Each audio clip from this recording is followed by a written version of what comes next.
Hi, welcome back to the Happiness Game for Romantic Relationships.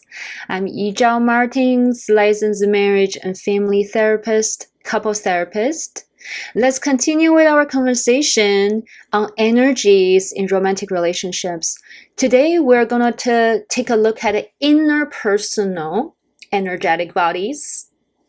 So, in relationships, I often talk about the physical boundary, the emotional boundary, and the energetic boundary. So physical boundary is very straightforward. Our skin is a barrier for our physical boundary.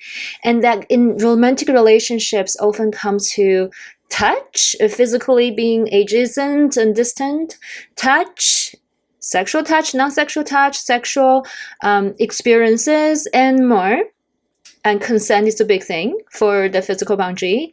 Emotional boundary also tap into a very conscious consent when people choose to share something very personal and private, secretive, or the deep and darkest place that they can expose their partner to. That generally leads to emotional intimacy. And one has the control over how much, when, what to share at any given time. That's also based on boundary, also based on consent. Today, we're going to focus something a little bit less visible for some people. Some other people, you're like, oh, I see energies all the time. I see auras. That's great for you. You have that tapped into that capacity. But for other people, that it's not very easy to see other people's boundary or they don't know what they're about. And it's okay. We're not going to fixate it on the terms. But what does it look like? Energetic boundaries in romantic relationship. Particularly, we're going to look at one partner at a time today. So if it's say, I did a drawing. So remember last week, we looked at these two energetic bodies and how they're interacting. And today we're looking at this, what called personal system. Imagine this is, say that's my energetic body, and besides the physical barrier, it tends to go beyond the physical barrier. So my energetic body is not exactly just on my skin, it's a little bit further out. Look at this blue, beautiful blue circle. That could be the color of my energetic body outside of my physical barrier. And then the traits of this is at some point, if you notice, is denser than other parts. And in some area like here, there's an opening. The boundaries are permeable, allowing other energy to come in and then also allow my energy to go out a little bit. So this is, if I were to summarize what's the traits of energetic boundary in the personal system, number one is permeable. That means it's not a rigid a crust like an egg, like an eggshell, is permeable. It's more like peach. Number two, the frequency can change from moment to moment. We have control over that. Number three is the density can be different in different area of our body or around us. Number four, we actually have control to bring our energetic body closer to our body, making it more snug, where we can bring further out and spread out and open. So you may say, well, Yi, why are you telling me all of this? It sounds a little bit woo-woo to me. What does it apply to in romantic relationships? Why do I need to know? What's good for me to know? All right, let's delve right in. So let me give you a couple examples.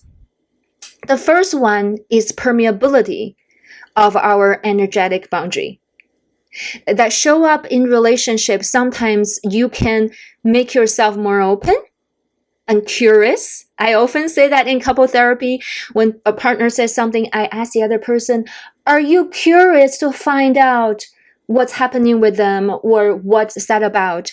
So when I asked that curiosity question, I was trying to see, where is your energetic boundary?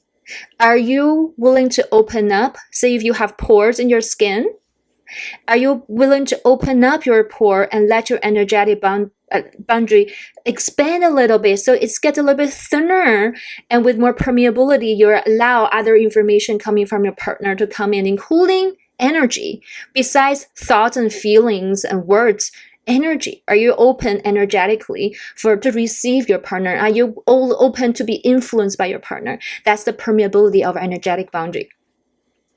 So number 2 is when we talk about we can actually bring our energetic boundary closer to a like a down jacket, where we can bring open, giving it a more space and for it to expand.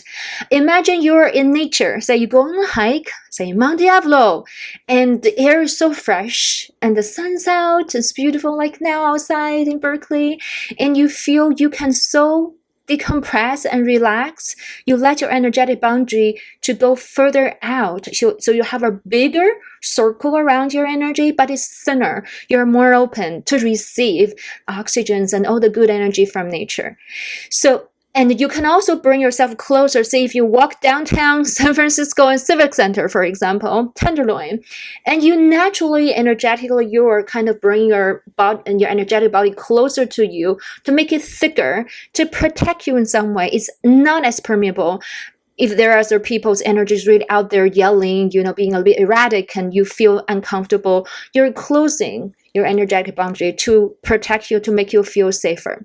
And that's very natural in romantic relationships. So if you go on a date with someone and you feel you're bringing your energetic body closer to you right away, you're not quite even feeling quite safe with this person.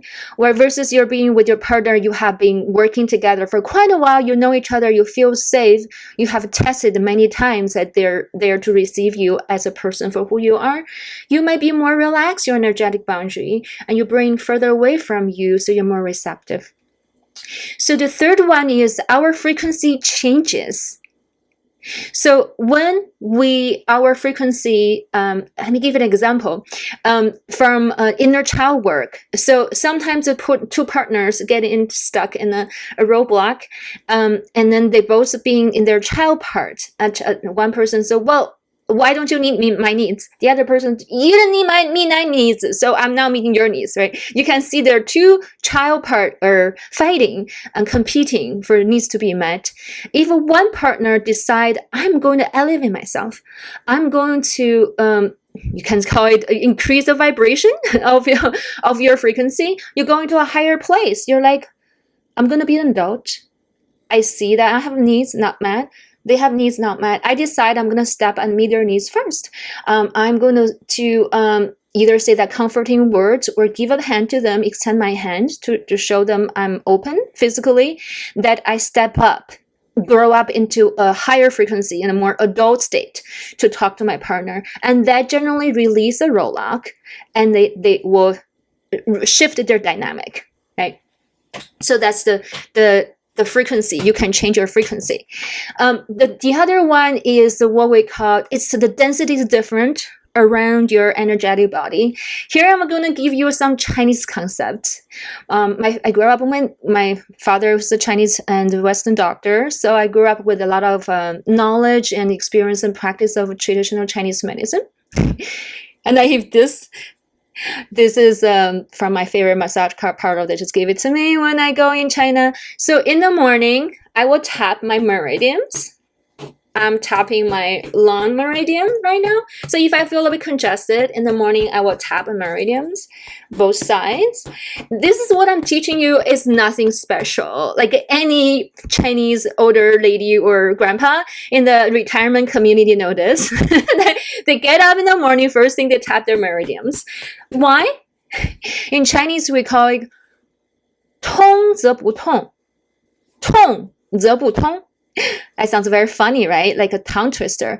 That's saying when your energy is flowing, there's no blockage, there's no pain. You're pain-free. And when you are in pain somewhere, that means energetically it's clogged. It's not smooth. So tapping it is to make your energetic meridian smooth and block those blockage area.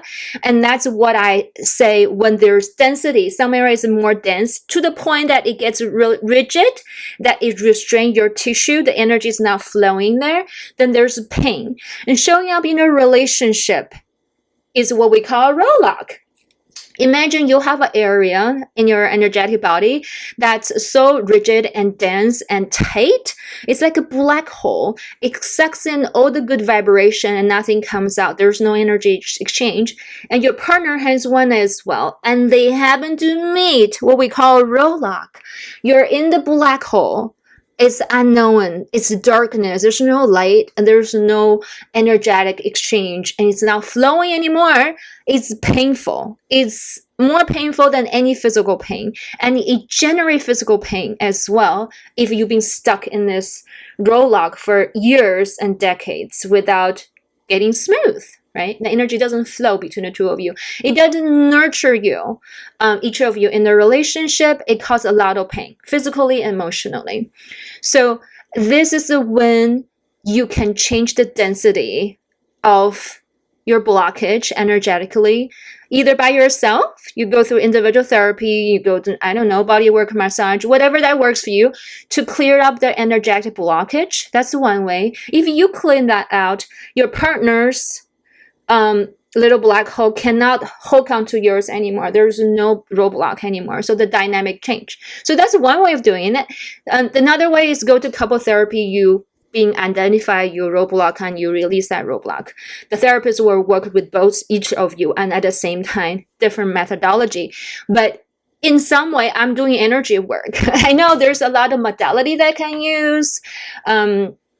Developmental model, EFT, Gottman method, all those methods are just ways for you to work ultimately with energy, because we're energy bodies. We have physical form, but not restricted to physical form. We're more than just this physical shell.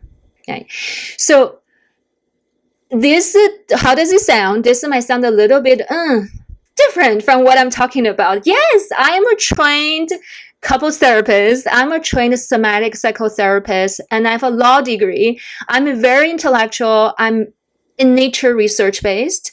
So what I'm telling you are my years of experiences, 20 years of experience of practicing yoga, meditation, and doing couple therapy, individual therapy, somatic psychotherapy, working with clients in the course system, and through my own observation of my energy body and my practice, and also based in traditional Chinese medicine and yoga practice. So if you wanted to back it up, I'm sure there are Western theories that's been done, longitudinal studies similarly or not, about this, what I'm talking about.